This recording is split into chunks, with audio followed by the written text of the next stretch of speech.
ആദ്യം 15 സെക്കൻഡ്, പിന്നെ 60 സെക്കൻഡ്, ഇപ്പോഴിതാ 90 കഴിഞ്ഞ് 3 മിനിറ്റിൽ എത്തി നിൽക്കുകയാണ് ഇൻസ്റ്റഗ്രാം റീൽസിന്റെ ദൈർഘ്യം. ഒപ്പം ലേ ഔട്ടും നവീകരിച്ചു.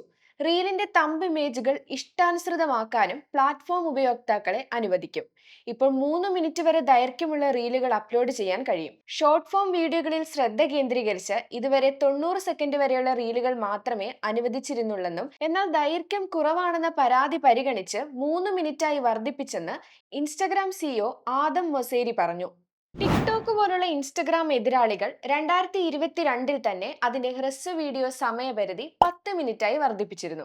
സൗജന്യമായി ചിത്രങ്ങളും വീഡിയോകളും പങ്കുവയ്ക്കുന്നതിന് വേണ്ടി 2010 ഒക്ടോബറിൽ പുറത്തിറക്കിയ ഒരു സോഷ്യൽ നെറ്റ്വർക്കിംഗ് പ്ലാറ്റ്ഫോമാണ് ഇൻസ്റ്റഗ്രാം. ഫോളോ ചെയ്യുന്നവരുമായി പങ്കിടാൻ കഴിയുന്ന രസകരവും വിനോദകരവും വിജ്ഞാനപ്രദവുമായ വീഡിയോകൾ സൃഷ്ടിക്കാൻ റീലുകൾ ഉപയോഗിക്കാം.